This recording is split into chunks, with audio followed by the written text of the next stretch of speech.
esta primera mesa redonda, hemos querido que todas las, por cierto, hemos querido que todas las intervenciones a lo largo del día tuviesen este formato de mesa redonda, primero porque queríamos que todas las asociaciones que generosamente han querido colaborar con la organización y que han querido estar aquí presentes, queríamos que tuviesen una oportunidad para dirigirse a todos vosotros, ¿no? Y también porque entendemos que forma parte de los objetivos del Congreso, ¿no? Que era pues el intercambio de ideas, el intercambio de proyectos, ¿no? Y por eso hemos entendido que el formato mesa redonda es el que mejor se ajustaba al mismo. Bueno, pues os presento ya a los ponentes o a los que van a intervenir en esta primera mesa redonda.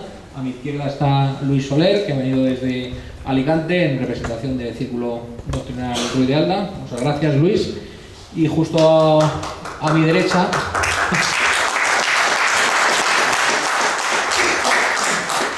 siempre me ha gustado esta costumbre de aplaudir a alguien antes de que diga nada, ¿no? Porque luego quizás no lo hagan. Ah, vale.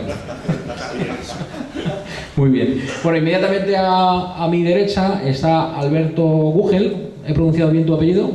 Estupendo, gracias. Que viene en representación de Unión de Abogados. Seguido está Carlos Batres, en representación de la Asociación de la Vieja Guardia. Y por último Jorge Garrido, en representación del sindicato Unión Nacional de Trabajadores. Bueno, pues queríamos comenzar sobre todo con las asociaciones menos conocidas, que nos comentaseis cuál es un poco el objeto de la asociación en la que estáis desarrollando vuestra labor y que la presentaseis un poco por encima, ¿no? Para que todos los que nos están escuchando hoy pudiese conocerlos. Entonces empiezo por ti, si quieres, Alberto, en representación de Unión de Abogados. Bueno, Unión de Abogados es una asociación de profesionales radicada en Madrid y que se planteó de momento un objetivo puramente profesional, basado en un concepto del hombre desde su dignidad, su libertad y su integridad. Es decir, lo que, bueno, pues José Antonio hablaba del portador de valores eternos, nosotros lo identificamos con el personalismo cristiano en nuestros estatutos. Por otro lado, también planteaba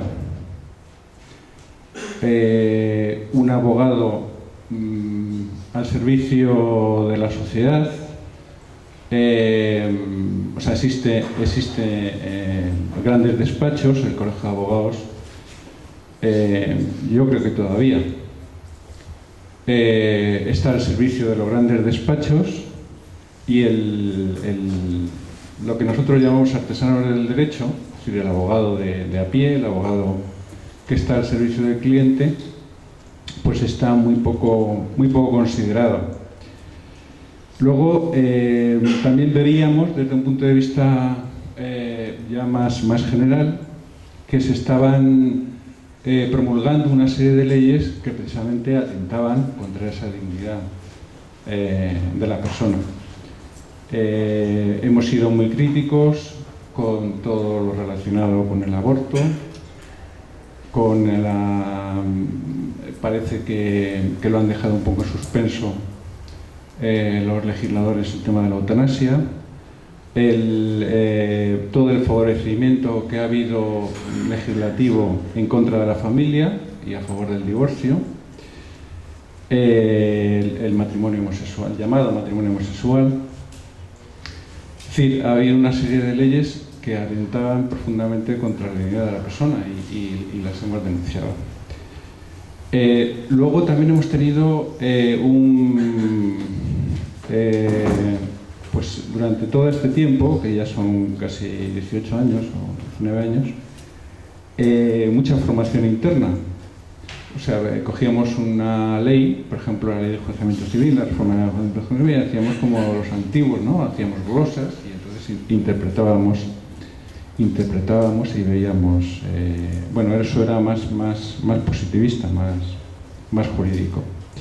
Y finalmente, últimamente apoyamos una candidatura de las que se prestaron al Colegio de Abogados Bueno, pues realmente pues para presentar ha habido dos cosas, dos ataques fundamentales en el Colegio de Abogados por parte del antiguo decanato.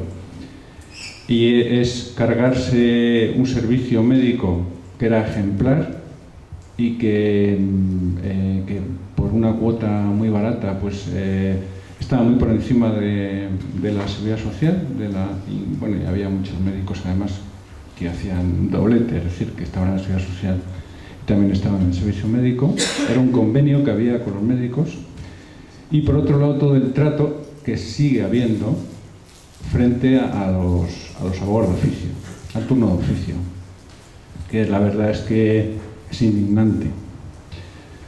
Entonces estas dos cosas pues nos hicieron apoyar una candidatura y planteando también un tipo de abogado independiente, un tipo de colegio que se asemeje más al antiguo gremio en vez de una corporación casi financiera como la que tenemos en el Colegio de Madrid. Eso es un poco pues lo que hemos estado haciendo como Unión de Abogados. Muchas gracias, Alberto. Bueno, Carlos Batres, en representación de Vieja Guardia, pues someramente nos explica qué es y qué es lo que hace Vieja Guardia. Sí, la Hermandad de la Vieja Guardia se constituye en los primeros años de la transición, porque lo que era la antigua Hermandad de la Vieja Guardia estaba dentro del movimiento, y todas las organizaciones que pertenecían al movimiento desaparecieron en esos años. Una serie de camaradas que sí venían de la antigua Hermandad de la Vieja Guardia constituyeron como una asociación de tipo cultural lo que es ahora la Hermandad de la Vieja Guardia. Tiene un carácter que es de tipo cultural. Actualmente en Madrid ocupa parte de lo que fueron los locales históricos del despacho antiguo de José Antonio en la Cuesta de Santo Domingo número 3. Tiene delegaciones fundamentalmente en Barcelona y en Albacete, con núcleos bastante numerosos. Y luego afiliados tiene en todo el resto del territorio nacional. Los objetivos que tiene la hermandad no son otros que los de honrar fundamentalmente la figura de los fundadores y sobre todo tratar de que el nacionalsindicalismo, en la medida que sea posible, se actualice hasta nuestros días. En ese sentido se han hecho muchas conferencias y se han llegado a hacer seminarios explicando la historia, el presente y el futuro del nacionalsindicalismo. También, aprovechando el local normalmente se cede de mil amores a todos los grupos del entorno nuestro que lo necesitan, bien sea para presentaciones de libros, para tertulias o para cualquier acto, porque el local aquel trata de ser, ese local histórico, la casa de todos los falangistas. Pero no solamente de todos los falangistas, de todos los españoles que de buena fe quieran estar allí. Yo sé que hay algunos que por el ornamento y lo que representa, pues a lo mejor les escuece un poco, pues yo puedo garantizar que aquello es lo que es y no ocultamos nada. No ocultamos nada y lo que somos. Realmente el problema que tenemos es, pues como todas las asociaciones, es un problema que mantener aquello nos cuesta bastante dinero. El edificio es un edificio bastante antiguo y luego pues la actividad que se hace, pues cualquier cosa que se quiera meter en los medios de comunicación es pagando. Desde una simple esquela a cualquier nota que tú quieras meter, por la buena no te la va a publicar la prensa, pero sí, te van a tergiversar todo lo posible. Dentro de nuestros afiliados hay unos que están afiliados a unos grupos, unos partidos que son falangistas, otros a otros y otros a ninguno. Pero también es verdad que todos los que pertenecen a la hermandad sienten una profunda devoción hacia los valores que representa la falange y el nacionalsindicalismo y la figura, ya digo, tanto de los fundadores como de todos los que cayeron.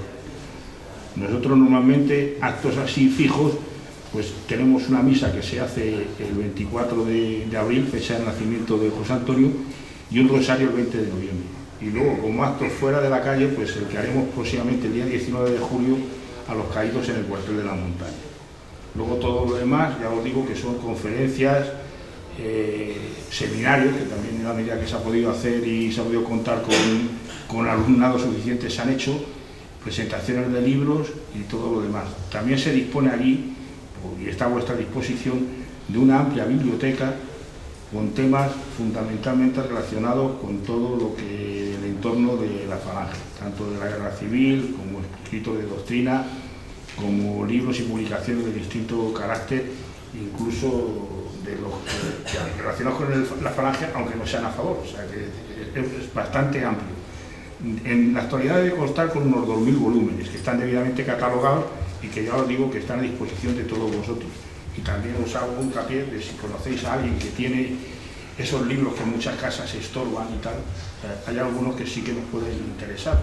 Lo que tratamos es de que día a día se amplíe tanto con las adquisiciones de libros antiguos como de los que van saliendo constantemente al mercado.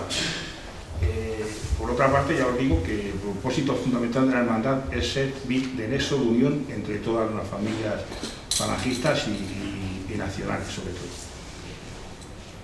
Pues nada más. Gracias. Gracias a ti, Carlos, porque además me has dado pie a comentar otra de las cosas que no he dicho en la presentación y que es una de las notas características de este congreso, y es que solo participan en él asociaciones, ¿no? y no partidos, ¿no? Primero porque el objeto del congreso era ese mismo, ¿no? El de, como decía antes, saber si entre todas estas asociaciones y grupos conformamos un movimiento, ¿no? O lo que podríamos llamar un movimiento. Y en segundo lugar porque, bueno, por experiencia sabemos que los partidos de nuestro entorno, su presencia y su debate, pues tienden a enturbiar el fondo del debate, ¿no? Porque al final, entrando en competencia, ¿no? O entrando en rivalidad, pues parece que es más complicado el abstraerse y tener un interesante debate ideológico o de propuestas, ¿no? Con lo cual, pues ya digo, no se ha querido y se ha hecho, digamos, aposta que figurasen aquí partidos políticos, lo que no quita para que sea obvio que cada uno de los que estamos aquí podemos o no formar parte de alguno de ellos, y en el caso de algunos de nosotros o de mí mismo, por ejemplo, es notorio que pertenezco a un partido político falangista, ¿vale? Bueno, pues doy paso a Jorge Garrido en representación de Unión Nacional de Trabajadores para que haga una breve presentación.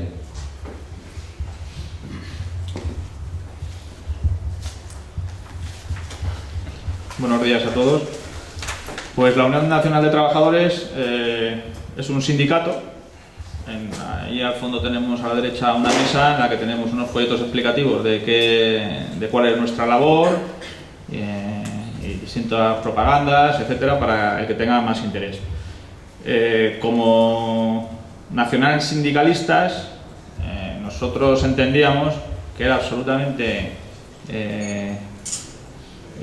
¿cómo decir?, no tenía ningún sentido el que los falangistas no tuviéramos un sindicato que funcionara mínimamente en condiciones, etcétera, ¿no?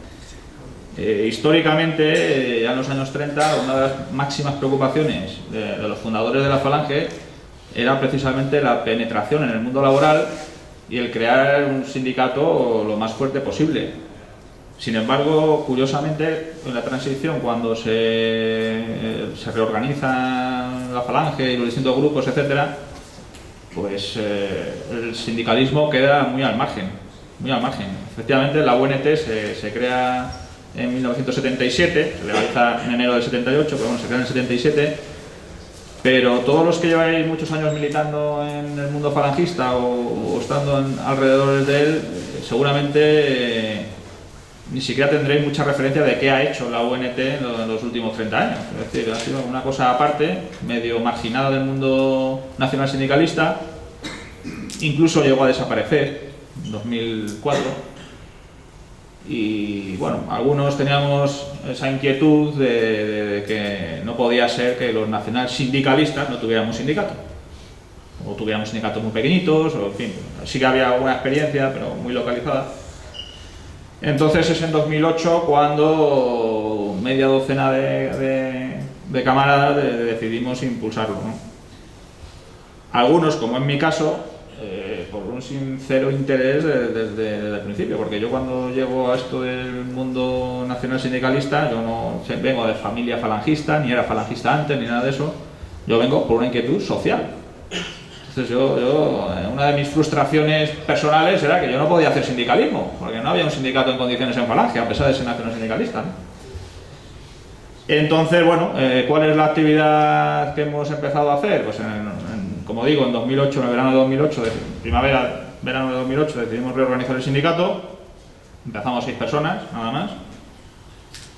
Poco a poco hemos ido creciendo, hemos conseguido representación. Ahora creo que tenemos en unas 12 o 15 empresas representación, en algunas de ellas hemos ganado las elecciones incluso. El núcleo principal, con unos 100 afiliados, es Madrid. Y luego tenemos otros 300 afiliados aproximadamente repartidos por distintas provincias de España. Es decir, es un sindicato muy pequeño, pero bueno, creo que tenemos una mínima entidad que durante muchos años pues no ha tenido el mundo falangista. Y nuestra actividad pues obviamente es de tipo sindical en las empresas, atención a la gente con sus problemas laborales, asesoría jurídica, defensa en los tribunales, etcétera, etcétera. Presentar, sobre todo, intentar presentar candidaturas electorales porque hay un gran descontento con las grandes centrales sindicales, pero claro, para que la gente rompa con las viejas centrales sindicales, hay que ofrecerles una estructura y una capacidad de trabajo y una capacidad de organización, etcétera. No vale con tener una página web y decir que somos un sindicato. Luego hay que dar respuesta a la gente. Y además, dentro de este mundo asociativo en general que estamos hablando, el sindicalista tiene una particularidad y es la enorme responsabilidad que tiene el trabajo sindical. Es una responsabilidad que no tiene ninguna otra sociedad. Bueno, pues después de las presentaciones, y esto será así en todas las mesas redondas, ¿no? Siempre que haya alguna asociación que aún no se haya presentado, porque como decía, uno de los objetivos del encuentro es que las asociaciones puedan darse a conocer a todos los que hoy pasamos por aquí. Bueno, pues entramos ya directamente en materia con esta primera mesa redonda en la que pretendemos acercarnos a una definición de qué es la alternativa. Bueno, yo creo que ya per se todos los que hoy hemos venido nos consideramos alternativos, ¿no? Pero hay que definir alternativos a qué y en qué, ¿no? Porque sí que es verdad que quizás esto se ha dado por supuesto en muchas ocasiones, ¿no? E incluso desde los mismos grupos cada uno de sus integrantes hacía referencia a una realidad distinta, ¿no? Y entonces conviene definirlo, ¿no? Nosotros, si a los que pudisteis ver los datos de la convocatoria a través de internet, proponíamos ya una serie de cuestiones en cada una de las mesas redondas, y en esta primera mesa redonda, la de definir la alternativa, pues lanzábamos ya algunas preguntas al aire, ¿no? Cambio de régimen o cambio de sistema, ¿no? Convendrá definir cuáles son las diferencias entre uno y otro, ¿no?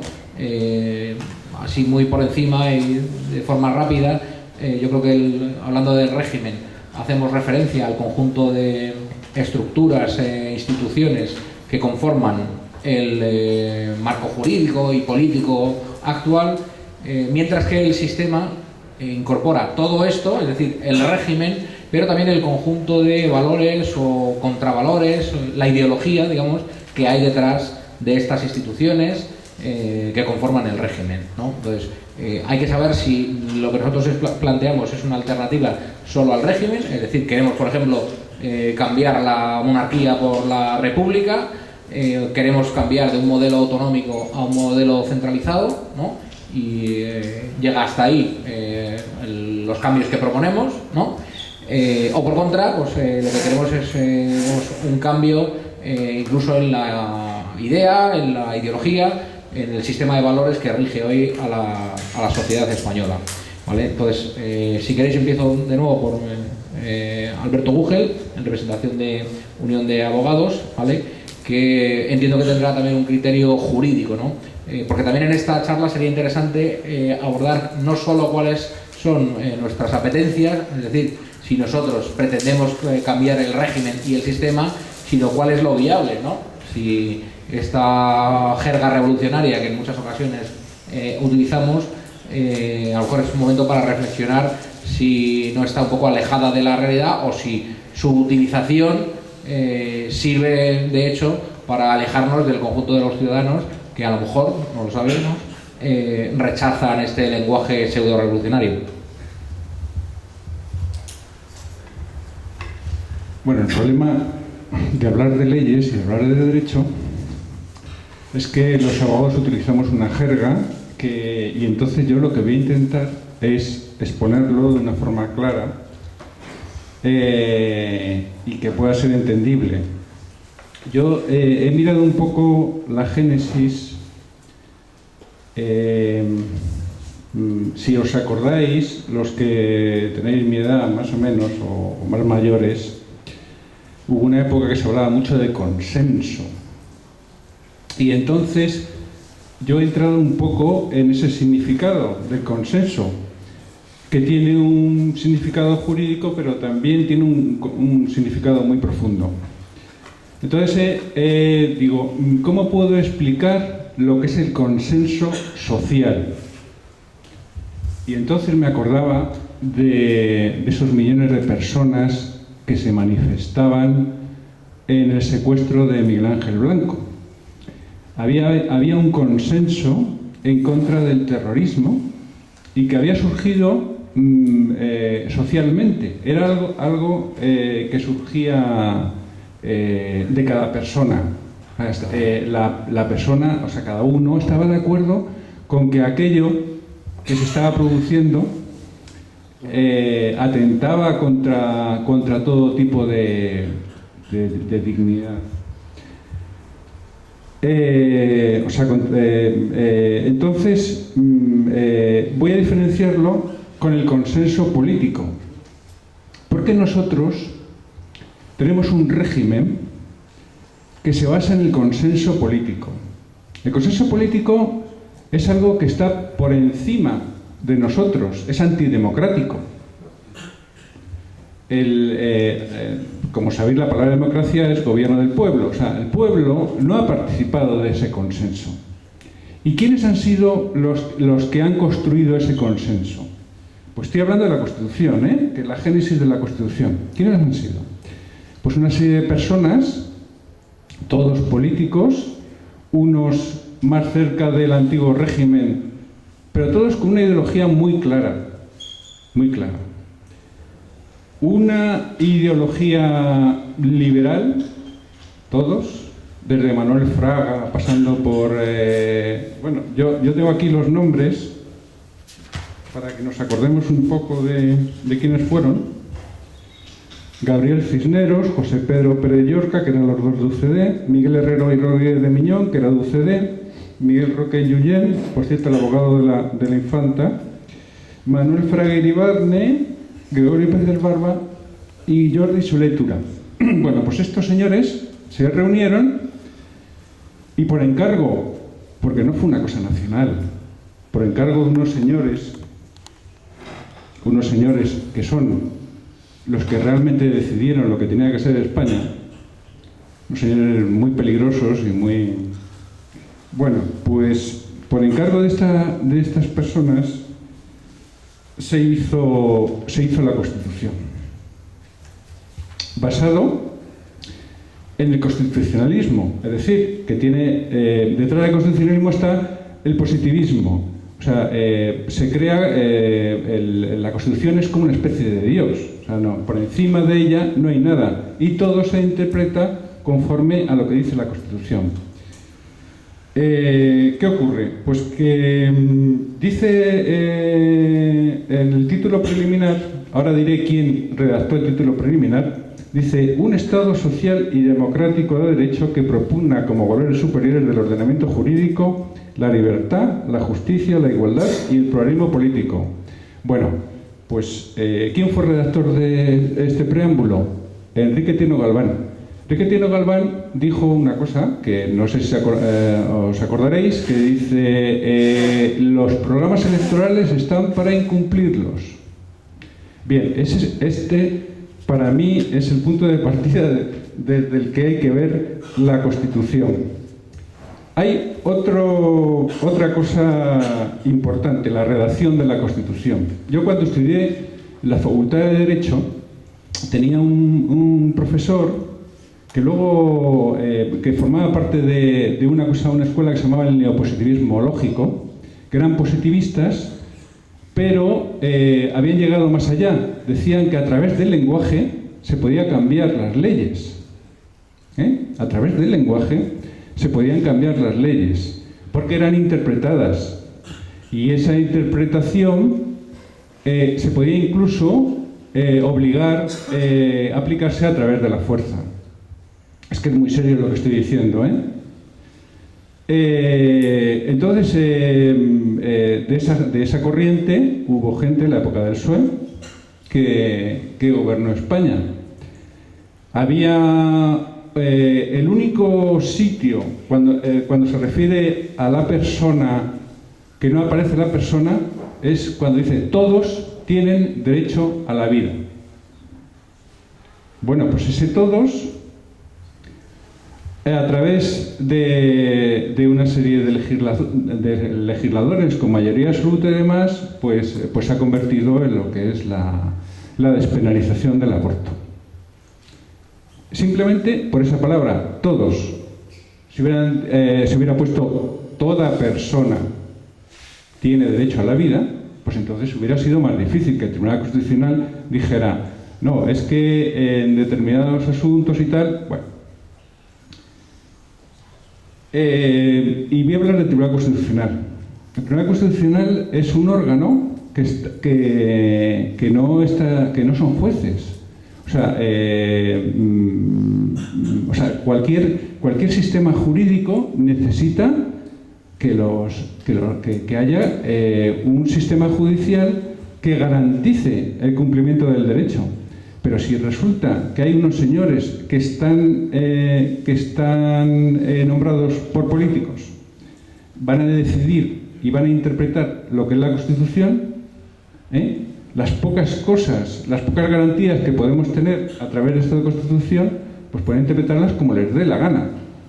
Por eso, por ejemplo, la ley de matrimonios homosexuales. Pero hay una cosa también importantísima en la Constitución que nos ha llevado a este sistema, y es lo de los tratados internacionales.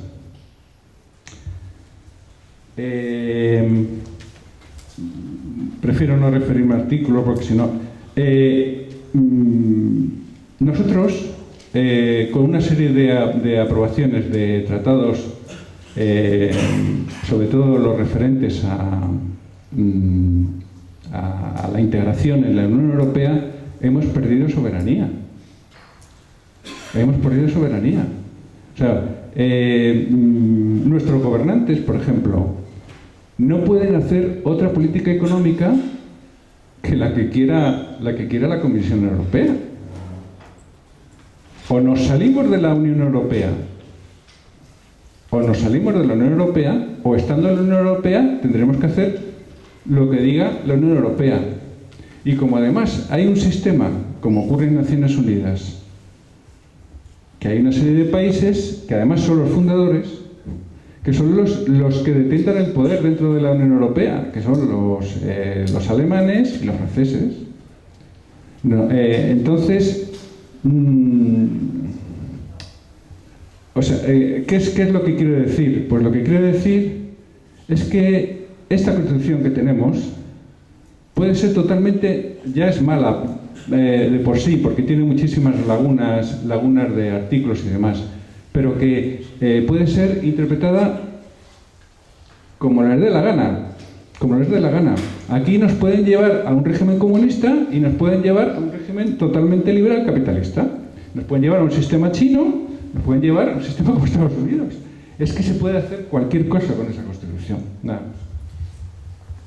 Por eso me he dado pie a introducir algún aspecto polémico. Por cierto, que ya os aviso que aquí me tocará hacer de abogado del diablo. Lo digo para que nadie me grabe y me saque diciendo por ahí, mira lo que dice este tipo. Bueno, a lo mejor algunas de las cosas que digo hoy están en mi calidad de conductor de esta mesa y de provocador para animar el debate. Entonces, para animar el debate diré que, bueno, siendo efectivamente la crítica al texto constitucional una habitual dentro de nuestros grupos, quizá podríamos pensar que la próxima reforma nos lleve a un texto incluso peor y que terminemos recordando o añorando esta, como ahora muchas veces parece que hacemos con la de Cádiz, ¿no? Y lo digo porque en este texto constitucional se dice a las claras que bueno, el régimen político vigente se sustenta en la indisoluble unidad de la nación española. Veremos si eso en una reforma se sigue manteniendo o no. Y en esta Constitución, y hablando ya de otros campos, incluso se dice que los poderes del Estado deben promover la participación de los trabajadores en los medios de producción. Con lo cual, bueno, pues no sé si incluso dentro de la Constitución cabría nuestra alternativa. Esto es una pregunta trampa porque no te voy a dejar contestarla. Es que si no, no interviene nadie más. Como es un tema concreto, vamos a ver. Existe el término nacionalidad, que por cierto está basado en lo que yo he dicho del neopositivismo lógico y del lenguaje y demás. La nacionalidad no existe, o sea, como sustantivo, existe como calificativo. Esto, pero no, o sea, o nación o región, pero no existe nacionalidad, como tal. Las nacionalidades es un invento que se han hecho. ¿Quién habla ahora de nacionalidad? ¿Todo el mundo habla de nación? ¿Qué catalán o vasco está hablando de nacionalidad? Aquí ya hablan de nación. Por lo tanto, voy a repetir, lo de la unidad de España me parece muy bien que esté en la Constitución, pero en la práctica da lo mismo. Y lo que decías también, que era lo de la participación de los trabajadores. Estamos metidos en un sistema económico europeo, con lo cual, como se ha firmado un tratado de integración en la Unión Europea, olvídate de ese artículo, olvídate. Claro, si es que hemos perdido soberanía, o sea, es que esa es la realidad, hemos perdido soberanía. Jorge, ¿cómo es posible que, siendo el nuestro un movimiento político crítico con el texto constitucional desde sus inicios, jamás hayamos propuesto uno alternativo? ¿Que por qué no hemos presentado un alternativo, dices? Pues porque... Pues es que no tenemos alternativa.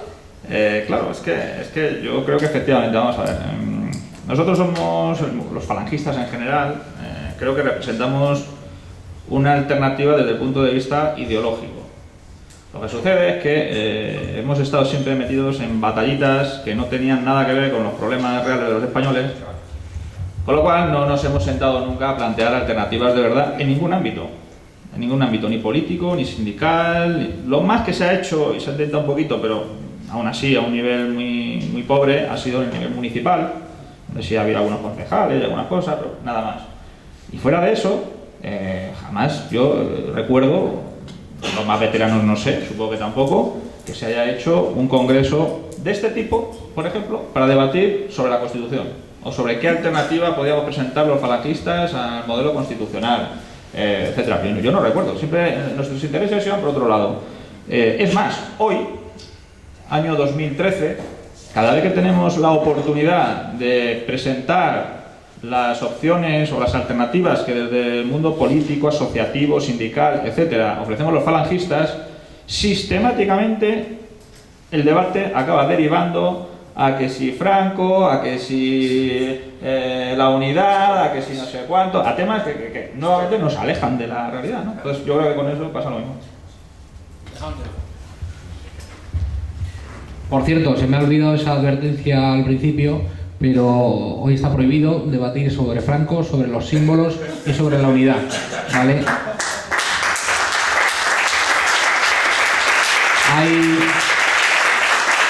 Hay un servicio de seguridad, un montón de forzudos por ahí que van a sacar a todo aquel que intente sacar los temas de siempre, con lo cual no podríamos debatir el objeto del Congreso de hoy. Así que esos temas están prohibidos.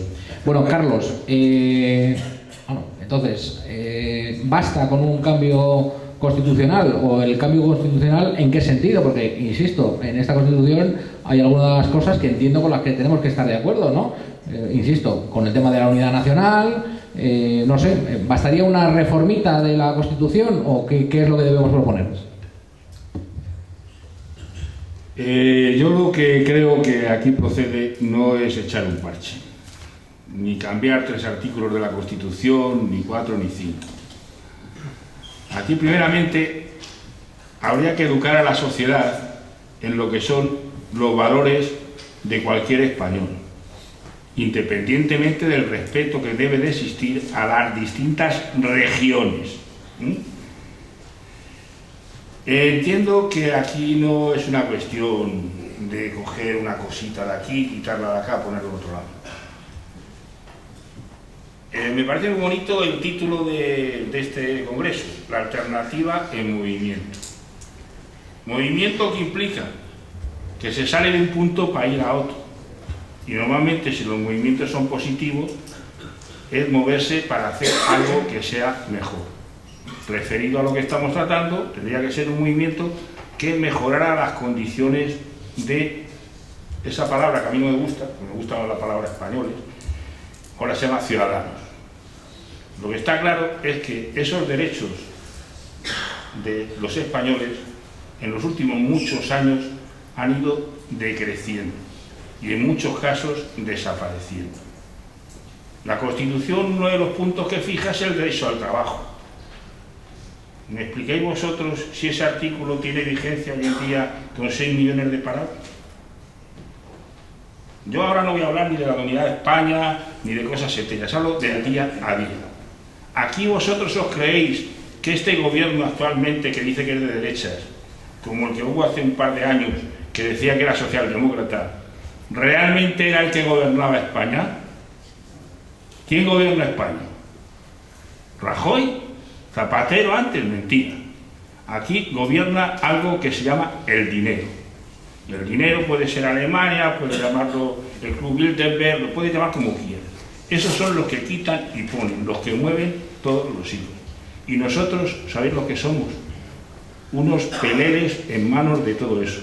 Y lo que es peor, la inmensa mayoría de nuestros ciudadanos todavía no se han dado cuenta. Entonces yo pasaría, porque lo primero que hay que cambiar es a la sociedad. Porque estos gobernantes corruptos que nos están dirigiendo han sido elegidos por el pueblo.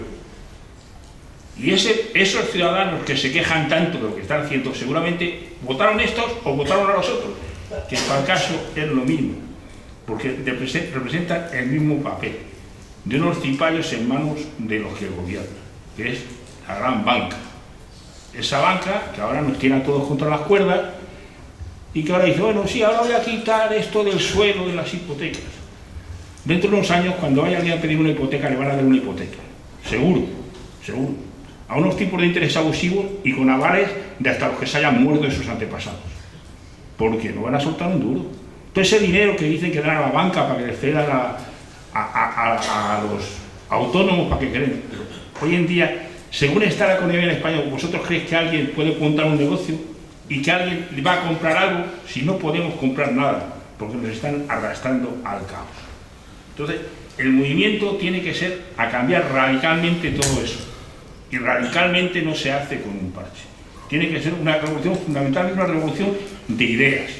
Yo no vendo que tengamos que salir a la calle, bueno, sí, a la calle hay que salir, pero a manifestarse con orden y exigir lo que nos corresponde. Porque también la Constitución dice que la soberanía radica en el pueblo. En ese pueblo que nos están masacrando, pero si nosotros no pintamos absolutamente nada. Lo que decía, me parece que eras tú, sobre el tema de lo de Tierno Galván, que dijo, en realidad, ¿de qué sirven los programas políticos? Si no los cumple nadie. No los cumple nadie. Pero también os digo una cosa, mañana habría elecciones y saldrían los mismos partidos de siempre. Los mismos partidos de siempre. Y es más, yo os puedo decir que dentro de nuestras filas hay mucha gente que en vez de votar una alternativa que pueda ser falangista o patriota, van a seguir votando a ese partido que dice que es el más menor, que es ese de la derecha, ese que consiente los abortos, ese que consiente la corrupción, ese que consiente cuando quiere con el contrario, cuando les interesa a los dos. Ese es el tema. Mientras no haya una conciencia popular de que eso es así, aquí no vamos a ningún lado. A mí, el régimen que tengamos, bueno, por supuesto que yo la monarquía no la quiero, por definición. Yo estoy a favor de un principio que se llama el principio de la igualdad de oportunidades. Y este señor podría ser el mejor monarca del mundo, pero no tendría ningún derecho a ser monarca, porque su abuelo, que costó mucho trabajo echarle de España y fue principio de una guerra, no sé cómo fue monarca preocupado, por supuesto, de cualquier cosa menos de los intereses de la España de entonces. Y este igual, claro, le preocupan más los elefantes y otras cosas que como la que está cayendo, ¿no? Bueno, tampoco voy a entrar en ese discurso, porque ese discurso yo creo que dentro de nuestras filas está archiconocido. Pero también os digo una cosa, si ahora cambiara esto y pasado mañana hubiera un referéndum y saldría que esto es una república, pues el presidente de la república a lo mejor era un Zapatero. O sea que fijaros, el cambio iba a ser y saldría, porque ¿quién tiene los medios de comunicación? Nosotros no. Nosotros absolutamente nada. Todo lo que sale nuestro en la prensa es cosa negativa. Yo ayer me he entrado en las alertas que tengo un montón de asociaciones que están diciendo que porque Falange Española de la Junts a un periodista que nos llamó asesinos y tal, pues se solidariza a todo el mundo.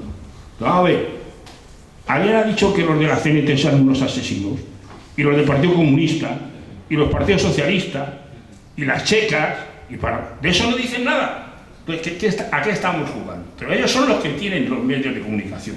Nosotros podemos decir lo que queramos, nunca vamos a llegar. Entonces, el tema del movimiento y la alternativa, ¿qué es? Mientras no toquemos algo de poder, no vamos a ningún lado.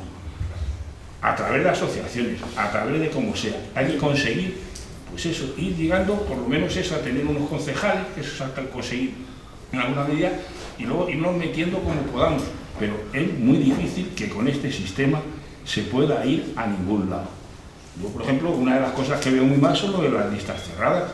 Aquí tenemos una alcaldesa en Madrid que en teoría no la llevaba tú, pero como el que era alcalde le ofrecieron un cargo mucho mejor, pues la dejó a ella. Y además, como da la coincidencia de que es esposa de quien es, pues ahí la tenemos. Y yo pienso, ¿no habrá mujeres y hombres en Madrid mucho más capacitados para dirigir una ciudad como Madrid en vez de esa señora? Con todos mis respetos que pueda tener. Pero yo no creo que esa persona esté capacitada para eso. Pero ahí está.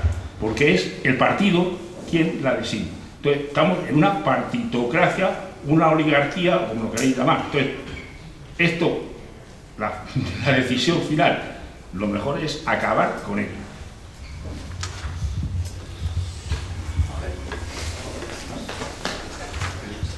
Vamos a ver, introducía ya Carlos un término, revolución. Bueno, primero, ¿qué es una revolución? ¿O qué es ser revolucionario? Y segundo, durante mucho tiempo hemos escuchado críticas a la jerga pseudo-revolucionaria que utilizaban nuestras organizaciones, diciendo que el pueblo español no estaba ya para revoluciones, que el pueblo español mayoritariamente vivía bastante bien y que las revoluciones no le convencían absolutamente a nadie. Hasta hace 2 años que se llenan las plazas de España al grito de Revolución Española, eso sí, en inglés, Spanish Revolution.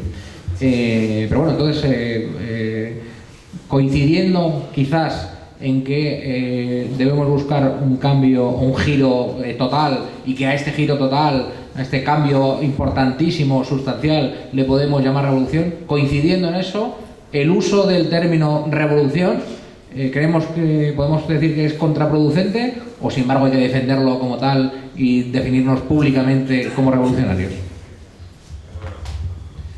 Me ha tocado la pregunta más difícil. Haber estudiado. Pues reforma o revolución. ¿Qué es lo que hay que reformar y qué es lo que hay que revolucionar? Es decir, por ejemplo, en la reforma de la ley electoral, que tú muy bien lo sabes, han impedido a muchos millones de españoles ejercer su derecho a voto a lo que ellos quieran. Entonces, esa es la reforma electoral. Por ejemplo, yo propongo una revolución nuestra, la revolución de la persona. Es decir, por ejemplo, ¿qué os parecería si nosotros en estas concentraciones de gente indignada, al 15M y tal, nosotros propusiéramos que cualquier partido político que tenga una persona que sea corrupta no pueda presentarse en esa circunscripción durante 20 años? ¿Esto es revolucionario o es reformista? Es difícil, no tenemos medios de comunicación, no podemos acceder. ¿Es revolucionario o es reformista el decir, por ejemplo, que la monarquía española está regida por una familia que tiene una gran cantidad de traidores a España? Es verdad, cualquiera de nosotros tiene en ese sentido un apellido más ilustre que el apellido Borbón, por ejemplo. O sea, si nos ponemos así...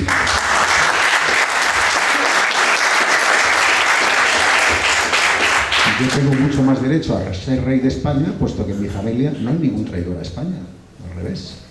Es decir, claro, no lo sería nunca porque tengo un poco de vergüenza, no entiendo cómo este señor puede decir que su hijo es más que el mío. Por otra parte, a ver, ¿qué es que? Perdonad, pero he perdido visión. Y yo oía antes a Google que hablaba del consenso. Yo pienso que el consenso ha sido un reparto de poder. Se consensúa todo, es decir, se reparte todo. El Tribunal Constitucional se lo reparten ellos, el Consejo General Judicial se lo reparten ellos. Y eso me lleva a pensar que el mal de España son los partidos políticos. Los partidos políticos son unas entidades privadas que se han hecho con el poder, que han suplantado la democracia, que han suplantado la voluntad del pueblo español para seguir gobernando ellos. España no solamente ha perdido soberanía, es que ha perdido la dignidad. Es decir, estamos gobernados por los mercaderes de Europa. Hemos perdido la dignidad absoluta. Entonces, ¿qué podríamos hacer para volver a recobrar la dignidad de España? Por supuesto, recuperar la soberanía que también Europa nos ha secuestrado. Tú lo decías, ¿quién nos manda? Nos manda la banca. ¿Y qué banca? En fin, a mí me hace mucha gracia, y lo he discutido algunas veces, cuando me dicen, es que vosotros sois la extrema derecha. Digo, no, si la extrema derecha es defender los valores de la derecha hasta el extremo, yo te puedo decir quiénes son la extrema derecha. Pues Emilio Botín, Juan Carlos de Borbón, etcétera, etcétera. Es decir, nosotros no somos ninguna extrema. Nosotros lo que pasa es que estamos acostumbrados a decir las cosas como son. ¿Eso qué quiere decir? ¿Que somos reformistas o que somos revolucionarios? Pues a mí me recuerda cuando Pío Baroja lo nombraron en plena guerra miembro de la Real Academia Española, que le preguntaron... Voy a entrar otra vez. O sea, para mí la Constitución es nula de pleno derecho. O sea, si es que ni siquiera se ha cumplido. Y es que cada uno de los que pactaron esa Constitución pensaban una cosa, de tal manera que cuando han llegado al gobierno, tanto central como autonómico, pues han hecho lo que tenían que hacer. Los catalanes, pues cada vez ir más hacia el nacionalismo. ¿Por qué? Porque estaba lo de nacionalidad y soberanismo. Perdona que te corte. Sí. Empleemos el lenguaje porque, como tú bien decías antes, el lenguaje es importante. No los catalanes, los secesionistas. Que si no está Jordi Puig aquí, que va a hablar en nombre de los catalanes. Convergencia y Unión, ERC y algo del PSOE. Sí, exactamente. Perdón, bien, entonces el Partido Nacionalista Vasco, pues lo mismo, lo hay Batasuna, toda esta gente. Entonces, yo, es que, ¿qué quieres que te diga? O sea, creo que no se ha cumplido la Constitución, que las pocas cosas buenas, o sea, que realmente hay una profunda inseguridad jurídica. O sea, que la ley no defiende al español. Y luego hay otra cosa muy clara, que yo veo que por un lado la sociedad se está moviendo de una determinada manera y los políticos se están moviendo de otra. El tema del 15M, de las plazas y todo esto, pues denota uno de los lados hacia donde va la gente joven. Hay otro lado que son las ONGs, aunque se va a hablar esta tarde, pero me gustaría identificarlo. Y hay otro lado que es la Iglesia. O sea, en la Iglesia Católica hay mucha gente joven las Jornadas Mundiales de la Juventud y demás y tal. ¿Por qué? Porque realmente la gente joven, de lo que es la política vieja, de lo que es, pues no quiere saber absolutamente nada. Nunca. O sea, no quiere saber nada. Bueno, te has escabullido, no me has contestado, entonces se lo voy a preguntar a Jorge, que aunque viene en representación de un sindicato, también es abogado. Insisto, si no hay de la ley a la ley, ¿qué hay? No sé, el asalto a los palacios y la sustitución. Digo, porque es que eso nos da casi menos esperanza. Bueno, yo creo que lo primero que hay que clarificar es lo que hemos hablado un poco al principio de qué es la alternativa, en el sentido de a qué somos alternativa, si al régimen o al sistema. Yo creo que solamente con el régimen nos quedamos a medias, si entramos dentro del reformismo, etcétera, etcétera, tiene que ser al sistema.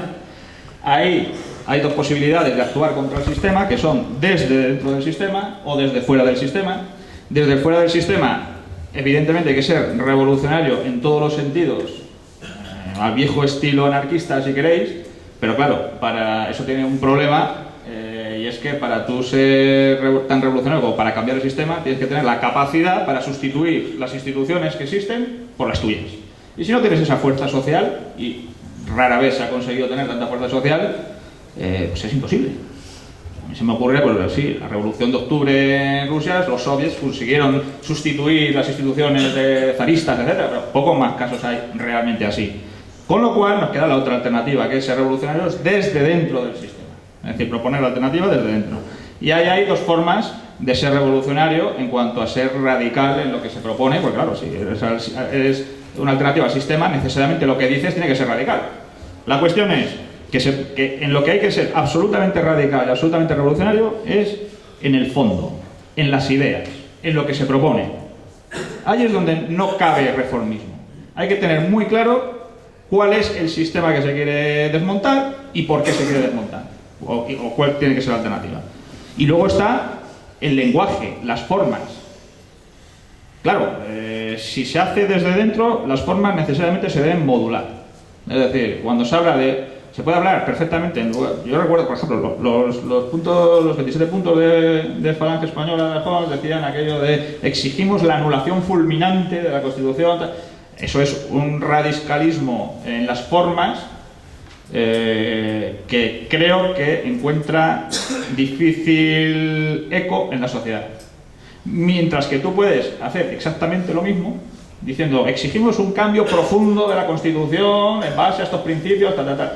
Transmites la misma radicalidad, si quieres, de fondo, sin parecer un exaltado de formas, ¿no? Entiendo yo. Y yo creo que es un poco la vía por la que tenemos que ir. Y has puesto un ejemplo muy bueno, el del Estatuto de Cataluña. Todo el mundo captaba que era un cambio absoluto del estatuto anterior por uno nuevo, separatista, etcétera, etcétera. Pero en cambio en las formas las modulaban lo suficiente para no parecer tan radicales, que dejando claro que sí que lo eran. No, pues yo creo que eso es un poco la línea que entiendo que a nosotros nos interesa más.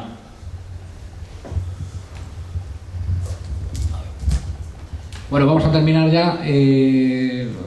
Casi, porque como decía al principio, queremos cumplir los horarios y a las 12:30 está previsto que bueno, pues nos den alguna explicación sobre la pequeña exposición que hay al fondo, que más que una exposición es una propuesta de aproximación al fenómeno artístico en el entorno nacional sindicalista. Entonces, para finalizar, aquí yo creo que en general hemos estado hablando y solemos hablar de entornos idealizados, es decir, de qué es lo que nos gustaría hacer, ¿no? Y muchas veces lo que nos gustaría hacer está muy lejos de las posibilidades reales que tenemos, ¿no?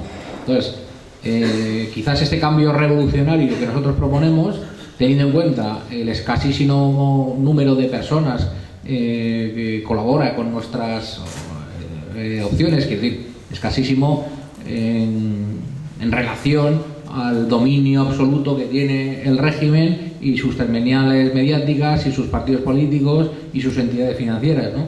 Entonces, dadas todos esos condicionamientos, ¿cuál es la línea de trabajo que debe seguir nuestro movimiento para intentar avanzar? Carlos.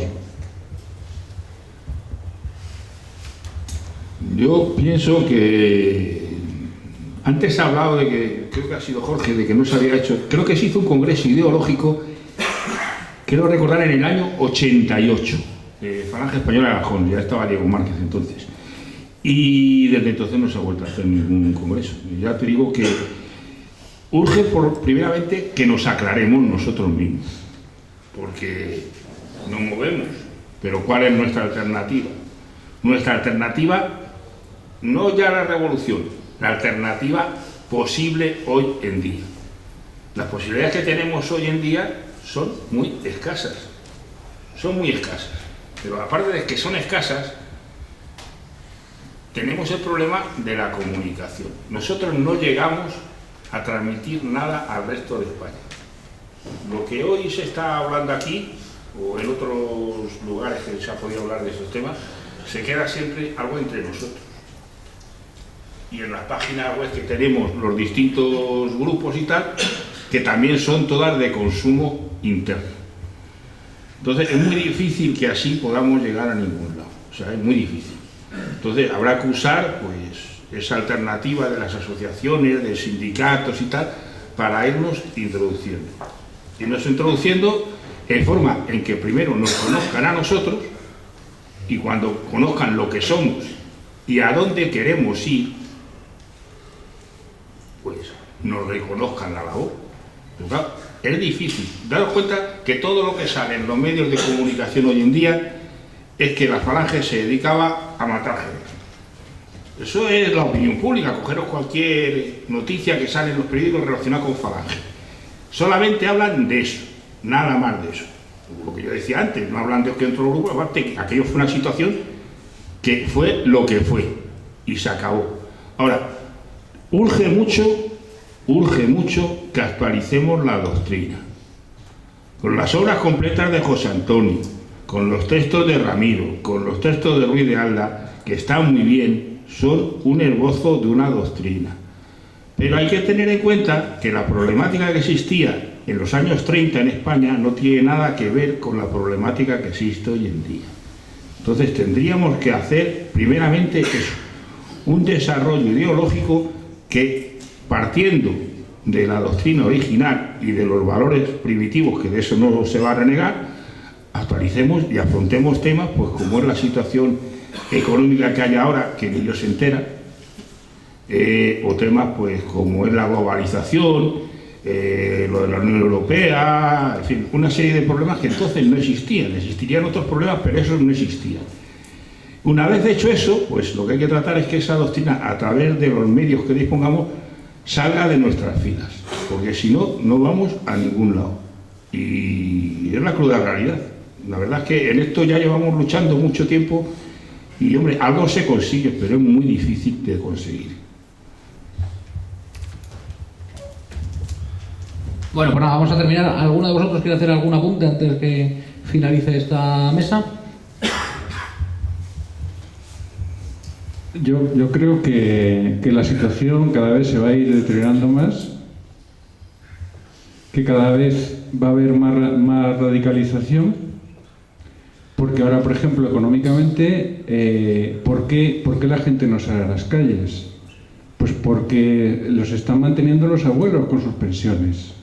O sea, hay montones de familias que están en paro, montones de familias, y cada vez más. Y las recetas, entrecomilladas, económicas, que nos pretende Europa, nos va a empobrecer cada vez más. Con lo cual, eso es historia. Cuando hay un problema social, surgen las revoluciones.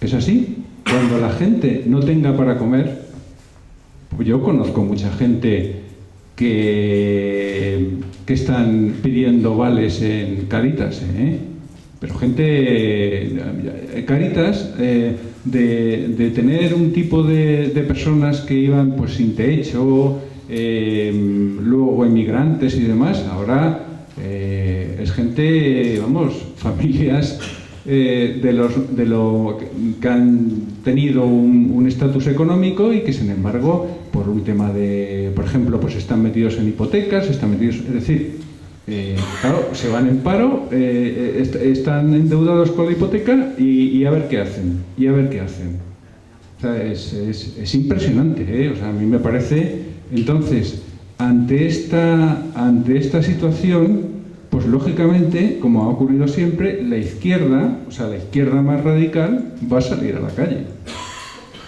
Y esos del 15M pacíficos y demás, pues va a ser pues algo. O sea, esa es la realidad que veo. Y además siempre ha habido una serie de enemigos a los que echar la culpa, ¿no? O sea, es decir, que yo lo siento, pero soy en ese sentido bastante pesimista, o sea, en el sentido socialmente. Entonces, pues ¿qué creo que debemos hacer? O sea, ser personas honradas, o sea, ser coherentes con nuestros ideales, donde nos encontremos. Esas personas coherentes se pueden asociar. Pero si no somos coherentes, si resulta que estamos, nosotros pensamos y tal, y luego resulta que en la realidad no hacemos al lado nuestro y demás lo que nosotros pensamos, yo sobre todo pediría coherencia. Más que grandes principios, coherencia. Y que seamos personas honradas, cada uno en donde nos ha tocado socialmente. Bueno, unos últimos apuntes de Jorge Garrido y de Luis Soler. Bueno, yo en cambio soy bastante más optimista. Yo creo que si se dan, y probablemente en el futuro se den aún más, las condiciones objetivas para hacer una revolución, lo que sucede es que la revolución solo la haremos si tenemos la estructura, el cesto, para recoger esa fruta madura. Eso es así. Nunca ha habido una situación como la que hay ahora mismo en España que requiera más la voz de los falangistas y en la que los falangistas pudieran ser mejor escuchados por la sociedad. Y sin embargo, se han adelantado, por ejemplo, los del 15M, etcétera, etcétera, porque nosotros no estábamos ahí. Es decir, a veces es verdad que hay que tener un acceso a un medio de comunicación, todo eso es cierto. Pero antes que eso, está nuestra propia responsabilidad. Hemos trabajado, estamos ahí ofreciendo la alternativa, porque si no hemos hecho eso, aunque tuviéramos todos los medios de comunicación del mundo, seguiríamos sin tener el cesto para recoger la fruta madura. Y la única solución es el trabajo y el ejemplo. Que allá donde estemos, la referencia de nuestros vecinos, de nuestros compañeros de trabajo, etcétera, seamos nosotros. Y no el izquierdista de turno o no sé cuántos. Y una vez pasemos de eso ya podemos hablar de otras cosas. Pero si no hemos llegado ni siquiera a eso, ahora las circunstancias son propicias y lo van a ser más en el futuro. Asumamos la responsabilidad que tenemos cada uno de ser la referencia social en nuestro ámbito. Y después hablamos.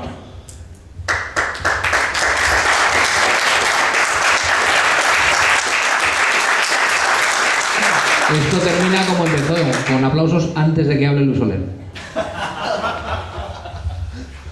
Estoy totalmente de acuerdo con Jorge Garrido. Jamás, efectivamente, se han dado las condiciones en el pueblo español para que nosotros pudiéramos tener una voz que el régimen democrático nos niega. Yo os invito a todos que nos sigamos viendo, que sigamos hablando y que iniciemos el camino hacia la utopía, que por ese camino vendrán cosas buenas. Muchas gracias.